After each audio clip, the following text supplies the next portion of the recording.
Pahalgam attack తర్వాత social మీడియాలోనూ బయట విపరీతమైన డిస్కషన్ మదర్సాల మీద. మదర్సాల వల్లనే టెర్రరిజం పెరిగిపోయింది, ఎక్స్ట్రీమిజం పెరిగిపోయింది. మదర్సాలను జడ్జి చేయడానికి ముందు మనం కొంచెం ముస్లిమ్స్ కంట్రీస్ గురించి డిస్కస్ చేద్దాం. 3 కేటగిరీ ముస్లిం కంట్రీస్ తీసుకున్నాం. మొదటిది డెమోక్రాటిక్ టైపు, రెండోది ఆథోరిటేరియన్ లేదా autocracy plus high human index ఉన్న కంట్రీస్, అంటే జీవన ప్రమాణాలు బాగా మెరుగ్గా ఉన్న కంట్రీ. మూడోది జీవన ప్రమాణాలు చాలా తక్కువగా మరియు మినరల్స్ కూడా, రిసోర్సెస్ కూడా తక్కువగా ఉన్న కంట్రీస్. ఈ 3 టైప్స్ ఆఫ్ కంట్రీస్ గురించి డిస్కస్ అయిన తర్వాత మీరే కామెంట్ లో చెప్పండి, మదర్సాలే మెయిన్ కారణమా టెర్రరిజానికి లేదా ఎక్స్ట్రీమిజానికి? మొదటిది ఫస్ట్ కేటగిరీ డెమోక్రాటిక్ కంట్రీస్, అంటే పాకిస్తాన్, బంగ్లాదేశ్, ఇండోనేషియా. ఇక్కడ ఇండోనేషియా వరల్డ్స్ లార్జెస్ట్ ముస్లిం పాపులేషన్ డెమోక్రాటిక్ కంట్రీ. కానీ ఎక్కడ మనం ఇండోనేషియాలో ఎప్పుడు మనం రిలీజియస్ వైలెన్స్ కానీ టెర్రరిస్ట్ సంఘటనలు జరిగినట్టు కానీ మనం ఎప్పుడు లేదు. చాలా తక్కువ రేట్, ఒకవేళ జరిగినా అది చాలా చాలా స్మాల్ ఇన్సిడెంట్స్. ఇంకా పాకిస్తాన్, బంగ్లాదేశ్ గురించి చెప్పాల్సిన అవసరం లేదు, అది పూర్తిగా విచ్ఛిన్నమైపోయిన కంట్రీస్. నెక్స్ట్ రెండో కేటగిరీ ఆథోరిటేరియన్ లేదా ఆటోక్రసీ ఉన్న కంట్రీస్. పైగా వీటి హ్యూమన్ డెవలప్ ఇండెక్స్ చాలా ఎక్కువ ఉంటుంది, అంటే ధనిక దేశాల ఒక రకంగా, అంటే Saudi Arabia, UAE, Qatar, Bahrain ఇలాంటి కంట్రీస్ అనమాట. అక్కడ అసలు మనం ఎప్పుడైనా కానీ సౌదీ అరేబియాలో కానీ, ఖతర్లో కానీ, యుఏఈలో కానీ టెర్రరిస్ట్ యాక్టివిటీస్ జరిగినట్టు కానీ లేదా కమ్యూనల్ వైలెన్స్ జరిగినట్టు కానీ ఎప్పుడు ఇవ్వలేదు. ఓకే, మెరుగైన కంట్రీస్ కాబట్టి అక్కడ అలాంటి దానికి పోరు అనుకుంది. నెక్స్ట్ మూడోది జీవన ప్రమాణాలు చాలా తక్కువగా ఉన్న కంట్రీస్, అంటే central Asian countries, Kazakhstan, Uzbekistan, Kyrgyzstan ఇలాంటి కంట్రీస్ అనమాట. ఇది సెంట్రల్ ఏషియన్ కంట్రీస్ అంటారు. ఇక్కడ జీవన ప్రమాణాలు చాలా తక్కువగా ఉంటాయి. పైగా అక్కడ ఏంటంటే రిసోర్సెస్ కూడా చాలా తక్కువ, వాళ్ళకి ఏదైనా ఇంప్రూవ్ చేసుకోవాలన్నా కూడా. కానీ ఇక్కడ టెర్రరిస్ట్ యాక్టివిటీస్ చాలా చాలా చాలా తక్కువ, రేర్. అసలు అక్కడి నుంచి వెళ్ళి జనాలకు వేరే చోట జాయిన్ అవ్వడం కానీ జరిగిందేమో, కానీ అక్కడ రిలీజియస్ వైలెన్స్ కానీ టెర్రరిస్ట్ యాక్టివిటీస్ కానీ జరిగినట్టు అక్కడ లేదు. పైగా అక్కడ మోర్ దాన్ 85% ముస్లిం మెజారిటీ కంట్రీస్ అవి కూడా. ఇక్కడ ఫస్ట్ దాన్ని సెకండ్ దాన్ని కంపేర్ చేస్తే ఫస్ట్ దాంట్లో ఫ్రీడమ్ ఉంది, పైగా ముస్లిం మెజారిటీ కంట్రీస్. థర్డ్ దాంట్లో ఇక్కడ కూడా అంతే, ముస్లిం మెజారిటీ కంట్రీస్, జీవన ప్రమాణాలు చాలా తక్కువ, రిసోర్సెస్ కూడా చాలా తక్కువ, అయినా కూడా ఇక్కడ వైలెన్స్ లేదు. కారణం ఈ మూడిటికి కామన్ గా అవుతుంది, ఏమంటే తెలుసా? మదర్సాస్. ఈ 3 దేశాల్లో, ఈ 3 రకాల దేశాల్లోనూ మదర్సాలు ఉన్నాయి. ఆ దేశాల్లో వాళ్ళ ప్రాథమిక విద్య మదర్సాల్లోనే స్టార్ట్ అవుతుంది.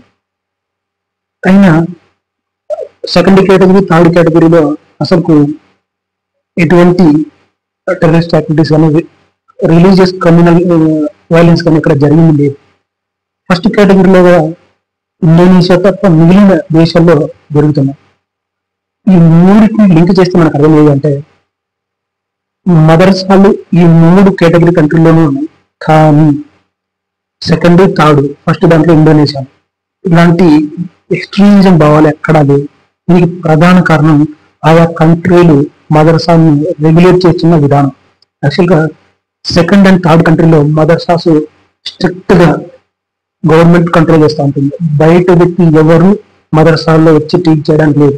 పైగా అక్కడ ఉన్న క్లరిక్స్ ని లేదా ఇమామ్స్ ని అక్కడ గవర్నమెంట్ నియమిస్తుంది. ఇంకా అక్కడ ఉన్న ఇంటెలిజెన్స్ ఈ మదర్సాస్ మీద ఎప్పటికప్పుడు నిఘా వేస్తూనే ఉంటుంది, ఏమైనా ఎక్స్ట్రీమిజం వైపు వెళ్తున్నాయా వాళ్ళ బోధనలో. థర్డ్ టైప్ ఆఫ్ కేటగిరీ చెప్పుకోవాలంటే అక్కడ పని చేయడానికి చాలా తక్కువ ఇండస్ట్రియలైజేషన్ లేదు, ఏం లేదు. అక్కడ జనాలంతా మైగ్రేట్ అవుతారు, మెయిన్ గా రష్యాకి మైగ్రేట్ అవుతా ఉంటారు అక్కడ ఉపాధి కోసం. అక్కడ కూడా ఉపాధి లేదు, కానీ వాళ్ళు ఉపాధి కోసం బయట కంట్రీస్ మైగ్రేట్ అవుతారు. వాళ్ళు ఎప్పుడు ఉపాధి లేదు కదా అని టెర్రరిజం వైపు కానీ ఎక్స్ట్రీమిజం వైపు పోలేదు. కారణం ఏంటంటే వాళ్ళ అక్కడ ఉన్న కల్చర్ లేదా మదర్సాస్ చెప్పే ఒక విధానం అనుకోండి. వాళ్ళు ఎప్పుడు ఈ అవకాశం లేకపోతే ఇంకెలా నెక్స్ట్ ఎలాంటి అవకాశం వెతుక్కోవాలని చెప్తారు, కానీ ఇది లేకపోతే ఇంతే ఇక్కడికి ఆగిపోవాలని ఎక్కడ చెప్పదు. అలా కల్చర్ లాంటిది. అలా యాక్చువల్గా చెప్పాలంటే అది సెంట్రల్ ఏషియన్ కంట్రీస్ యొక్క కల్చర్ అంటే ట్రైబల్ కల్చర్, ట్రైబల్ ముస్లిం కూడా అనవచ్చు ఎగ్జాక్ట్ గా చెప్పాలంటే. ఈవెన్ కజకిస్తాన్ లో మన ఇండియాలో లాగా ముస్లింలు గడ్డం పెంచుకుంటారు, అలా గడ్డం పెంచుకున్నా కూడా బ్యాన్. అది గడ్డం పెంచుకోవడం కూడా బ్యాన్, అక్కడ పెంచుకోకూడదు, దానికి కూడా ఒక శిక్ష ఉంది అలా పెంచితే. ఇంకా స్ట్రిక్ట్ గా ఫాలో అవుతారు. అక్కడ అక్కడ మసీదులు ఉన్నాయి, అన్ని ఉన్నాయి, నమాజ్ చేయొచ్చు, అన్ని చేయొచ్చు. అది పూర్తిగా పర్సనల్ గానే ఉన్నాయి. ఫ్రీడమ్ ఆఫ్ రిలీజన్ ఎక్స్ప్రెషన్ అనేది ఉండదు అక్కడ, చాలా తక్కువ. అంటే నీ ఇంటి వరకే నీ రిలీజియస్ ని లేదా నీ వ్యక్తిగతంగానే పెట్టుకోవాలి. ఇలా బయట సభలు నిర్వహించడం కానీ, గ్యాదర్ చేయడం కానీ అవన్నీ విషయాలు సెంట్రలైజింగ్ కంట్రీస్ లో. ఇక్కడ మెయిన్ కారణం ఏంటంటే ఈ 3 కేటగిరీస్ లోనూ మదర్సాస్ ఉన్నాయి. అయినా ఫస్ట్ సెకండ్ లో అసలు ఎక్కడ రిలీజియస్ వైలెన్స్ కానీ టెర్రరిస్ట్ యాక్టివిటీస్ కానీ ప్రధాన కారణం ఆ మదర్సాస్ ని కంట్రోల్ చేస్తున్న విధానం, అక్కడున్న కల్చర్. ఫస్ట్ కేటగిరీలో ఇండోనేషియా ఉంది. ఇండోనేషియాలో కూడా చాలా తక్కువ టెర్రరిస్ట్ యాక్టివిటీస్ అయినా ఈ రిలీజియస్ వైలెన్స్ అయినా. దీనికి ప్రధాన కారణం ఇండోనేషియా కల్చర్. ఎందుకంటే ఒక కొన్ని శతాబ్దాల క్రితం, అంటే ఒక 3-4 శతాబ్దాల క్రితం అక్కడ మెయిన్ గా బుద్ధిస్ట్ హిందూ డామినేటెడ్ అనమాట ఇండోనేషియా. ఆ కల్చర్ అలా అలా అలా ఫార్వర్డ్ అయితే వచ్చింది. అందుకనే అలా ఎక్స్ట్రీమిజం అనేది చాలా తక్కువ. ఈ రీసెంట్ గా కొంచెం ఒక కన్జర్వేటివ్ గా మారుతుంది, కానీ లేకపోతే అక్కడ చాలా. ఎందుకంటే కల్చర్ గా చూసుకుంటే ఈవెన్ వాళ్ళ ఎంబలం, ఇండోనేషియా ఎంబలం కూడా Garuda. It is Hindu devotee symbol. Okay, cultural గా ఇక్కడ వీటన్నిటికంటే ముఖ్యంగా కల్చరల్ చాలా ఇంపార్టెంట్. ఆ కల్చర్ మీద డిపెండ్ అయి ఉంటుంది, అలా ఎక్స్ట్రీమిజం అయినా ఇంకేదైనా. ఇప్పుడిప్పుడు ఇండియాలో కూడా హిందూ మతంలో కూడా ఎక్స్ట్రీమిజం పెరిగిపోతుంది. కంట్రోల్ చేయకపోతే మనం కూడా పాకిస్తాన్, బంగ్లాదేశ్ అయిపోతాం, అది నెక్స్ట్ వేరే సంగతి. సో ఇక్కడ నెక్స్ట్ ముఖ్యంగా 2 కేటగిరీలను చూస్తే ప్రధాన కారణం ఈ మదర్సాల్లో చెప్పేటువంటి దాన్ని కంట్రోల్ చేయడం వల్ల అక్కడ ఎక్స్ట్రీమిజం అనేది లేదు. సో మదర్సాలు ప్రధాన కారణం కాదు, వాటిని గవర్నెన్స్ అంటే వాటిని నిర్వహించే విధానంలో ఉండేదే లోపం. మీరేమనుకుంటున్నారో నాకు ఈ కామెంట్ చెప్పండి. దీని మీద మీ అభిప్రాయం ఏంటో నాకు కింద కామెంట్లో చెప్పండి.